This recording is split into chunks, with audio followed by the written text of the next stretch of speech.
말씀드렸던 것처럼 단순히 그들의 심리 분석을 하는 게 아니고요. 그들이 그 심리를 통해서 어떤 행위를 할 것이냐에 보다 더 면밀히 접근하는 이런 많은 적용이 되었던 이런 사례다 이렇게 볼 수가 있겠습니다.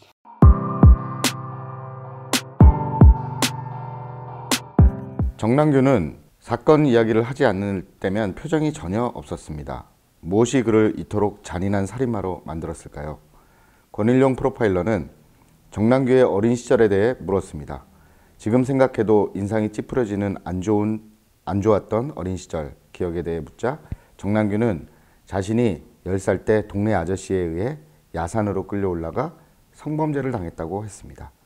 그 아저씨는 10살이던 정남규의 손가락을 운동화 끈으로 나무에 묶은 채 성범죄를 저질렀는데 그 이야기를 듣자마자 권일용 프로파일러는 한 가지 사건을 떠올렸습니다. 2004년 1월 14일 밤 10시경 경기도 부천시에서 공놀이를 하러 나갔던 초등학생 남자아이 2명이 실종되는 사건이 발생했습니다. 범인은 금품을 요구하는 전화도 걸어오지 않았고 실종 2주일이 지나도록 아이들의 흔적을 어디에서도 찾아볼 수 없었습니다. 그러던 1월 30일 오전 아이들의 행방을 찾아 지역 야산을 수색하던 의경에 의해 사망한 아이들의 시신을 발견했습니다. 시신 발견 당시 한 초등학생은 상하의가 모두 벗겨진 채 운동화 끈으로 양손이 결박된 상태였습니다. 그리고 초등학생들의 시신 위에 그들의 옷이 마치 이불처럼 덮여 있었습니다. 그 정남규하고 첫 번째 면담 이후에 또 면담을 가졌다고 들었습니다. 그 두 번째 면담에서 좀 큰 성과가 있었다고 하는데 어떤 것들이 좀 있었는지. 이게 이제 정남규가 제가 아까 말씀드린 면담이라기보다는 이제 사전 분석을 하기 위한 면담인데 조사를 어떻게 해야 될 것이냐, 이 범인이 맞느냐 이런 것들을 판단하기 위해서 이제 그때 시간이 제가 한 40분 정도 이렇게 길지 않았습니다. 판단을 할 때 굉장히 확신을 하고 있었기 때문에 길지 않았었고요. 빨리빨리 지금 수사가 진행돼야 되기 때문에 1시간 미만으로 이제 면담이 끝났었는데 그 이후에 이제 모든 조사가 다 끝나고 나서 송치가 되기 바로 전날, 현장 검증까지 다 마치고 나서 송치되기 전날 이제 보다 더 심층 취재를 하기 위한 이제 면담을 진행을 했었는데요. 그때 이 질문했던 것들입니다. 어렸을 때 어떻게 지냈느냐 했더니 자기가 성범죄를 당했다. 야, 근데 사실 제가 이 부천에서 발생한 이 초등학생 사건은 이 정남규의 사건과 정말 연결고리를 찾지 못했어요. 범인 체포되고 나서도 연결고리를 찾지 못했었습니다. 전혀 수법도 달랐고 또 남자 초등학교 고학년, 5학년, 6학년 뭐 이런 애들이었는데 이때 또 목격자의 진술이 하나 있었어요. 누군가 뭐 어깨동무를 하듯이 뭐 자연스럽게 같이 뭐 이동을 했다라는 것을 봤다는 사람도 있고 그래서 이 수사는 이 수사대로 따로 이제 그 굉장히 곤혹스럽게 미제가 되고 가고 있었던 사건이죠. 그런데 그 사건은 저는 현장을 나가지는 않았어요. 근데 사건이 풀리지 않으니까 그 사건의 자료를 받아가지고 제가 보아왔던 여러 가지 범행 현장의 수법들 중에서 굉장히 특이한 것이 그 피해자들이, 아동들이 운동화 끈이 다 풀려져 있는데 그 끈이 나무에 이렇게 손가락으로 결박이 되어 있었거든요. 그래서 야, 이 수법은 정말 머리로 생각하기 어려운 수법이다. 누군가 범인이 어떤 의도로 왜 이런 방식으로 착안을 하게 됐을까? 뭐 옷을 벗겨서 결박을 할 수도 있고 다양한 방법이 있는데 왜 그랬을까 정말 고민했어요. 그래서 심지어 제 바탕화면에 컴퓨터 노트북 바탕화면에 그 사진을 올려놓고 매일 아침에 노트북만 열면 그냥 그 장면이 보일 수 있도록 해놓고 끝없이 봤는데 수백 번을 봤는데도 알 수 없었어요. 그런데 정남규와 그 면담을 하던 중에 자기가 성폭행을 당하는 이 장면에서 운동화 끈으로 손가락이 결박되어 있었다. 야, 이 내용을 듣는 순간 머리가 완전히 막 곤두서는 이런 느낌을 가졌죠. 그래서 부천 초등학생에 대해서 제가 추궁했었어요. 그랬더니 당시만 해도 좀 적극적으로 내가 범인이야 라고 하진 않았지만 그 범행에 대한 연관성을 찾을 수 있어서 그때 제가 면담이 끝나고 나서 보고서를 사무실에 오자마자 특별 취급 비밀 보고서를 만들어 가지고 해당 지방청 그 사건을 수사하고 있던 미제 수사팀에 팩스로 보내줬었습니다. 그래서 그 수사팀이 나중에 이제 송치된 이후에 검찰 조사 과정에 가서 그 사건을 이제 밝혀내게 되는 거죠. 그렇게 뭐 운동화 끈으로 이렇게 묶는 경우들은 거의 없었나 보네요. 거의 없는 게 아니고 그런 수법은 사실은 처음 본 거죠, 저도. 예. 정남규는 이제 붙잡히고 나서 잔혹한 이야기를 되게 상당히 많이 했는데 담당 형사한테 피해서 향기가 난다.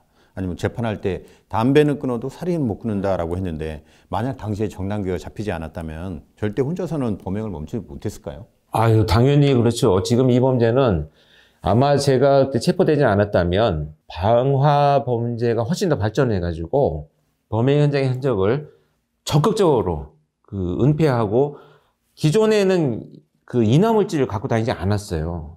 이 마지막 범죄 저지르기 전에 범죄들에 대해서 침입범죄에 불을 질렀던 곳들은 인화물질을 갖고 다니지 않고 거기 있는 옷가지나 또는 심지어 가스레인지 불을 켜가지고 불을 붙여서 방에다가 불을 지르는 이런 방식으로 범행을 저질렀거든요. 근데 아마 이때 체포되지 않았다면 인화물질을 갖고 다니면서 정말 한 집이 정말 큰 피해를 입을 정도의 방화범죄로 이어졌을 가능성이 저는 아주 크다 이렇게 생각을 합니다. 어쨌든 정남규가 이제 재판이 끝나고 사형 선고를 받고 수감 생활을 하던 중에 2009년 11월 20일 40세의 나이로 교도소에서 목을 매 자살을 했습니다. 그렇게 알려졌죠. 그가 자살한 이유에 대해서 의견이 분분하던데 권 교수님은 정남규가 왜 자살했을 거라고 이렇게 생각하시는지. 그때 자살을 하고 나서요. 바로 나온 보도가 있었는데 사형수가 사형의 스트레스를 받아서 교도소에서 자살했다. 이런 보도가 나왔었습니다. 그래서 그 기자를 내가 나중에 만나가지고 나는 절대 그렇게 생각하지 않는다. 내가 생각하는 정남규는 사형의 스트레스를 받는 게 아니고 사람을 살해하지 못하는 스트레스 때문에 괴로워하다가 결국 자신을 살해한 것이다. 그래서 살인의 끝을 보았다. 이렇게 저는 설명을 해줬어요. 왜냐하면 자살을 하기 전에 법정에 여러 장의 편지를 보냈었습니다. 이 편지 내용이 보면 내가 굉장히 잔혹한 행위를 많이 저질렀다. 자기 꼼꼼히 기록을 해놨어요. 유영철의 범죄, 그 다음에 영국의 잭 더 리퍼, 헬스브로 사건, 이런 것들은 나열을 해놓고 내가 그보다 더 잔혹하다. 그런데 왜 나를 사형을 집행하지 않느냐. 나는 지금 사람을 죽이고 싶어서 못 참겠다. 라는 편지를 계속 보냈거든요. 그리고 나서 그 마지막에 사형제도를 폐지하지 마라. 나를 정말 죽여야 된다. 이런 주장을 했었는데 결국은 국가가 집행을 하지 않으니까 자기가 자기를 살해했을 것이다. 저는 이렇게 판단을 합니다. 유영철이나 정남규 다 보면 체포됐을 때 나이가 30대였고 이 범행도 30대에 저질렀고 저희가 다음에 이제 다루어질 강호순도 30대 후반의 나이에 살인을 저질렀고 체포가 됐거든요. 이렇게 비슷한 연령대 거의 보니까 69년생, 70년생 그렇죠. 그렇게 자라왔던 이들이 연이어 연쇄살인범이 되었는데 이걸 어떻게 해석을 해야 될까요? 이거는 정말 저도 그 당시에 그래서 리포트를 작성을 하고 분석보고서를 만들면서 굉장히 고민을 했던 부분입니다. 유영철, 정남규, 강호순이 1년 사이에 태어난, 그러니까 69년, 70년 이렇게 되어 있지만 길게 보면 1년 사이에 태어난 자들입니다. 그렇다면 이 30대 중반의 범죄자들이 강호순이 이제 우리 다음 유튜브에서 이렇게 소개를 드리겠습니다만 왜 이렇게 범죄가 갑자기 그 시기에 동기화되어 가지고 저질러졌을까? 과연 이 자들은 어떻게 개인의 문제일까? 아니면 동시대를 살아가는 어떤 현상의 문제일까? 이걸 고민을 되게 했었는데요.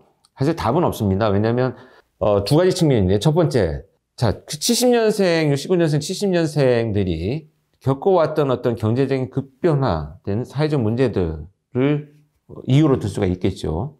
그렇다면 그 격동의 어떤 경제적, 정치적인 어떤 상황을 겪어온 것이 그들만은 아닐 텐데 왜 그들은 실행하고 나머지 수많은 사람들은 실행하지 않았느냐. 여기에 접근할 때는 결국 결론은 하나입니다.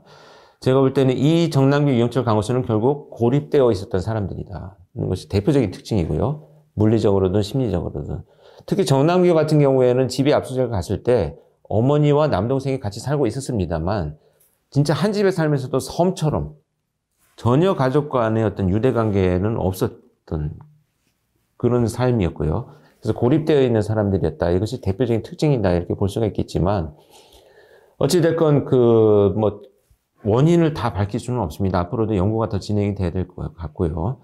특히 주목했던 점들은 그 시대에 그들을 양육했던 이 양육자들, 부모들이나 양육을 했던 그 사람들의 어떤 문제도 개입이 되어 있을 것이다. 뭐 이런 생각까지는 해봤습니다만 사실 참 어려운 얘기입니다.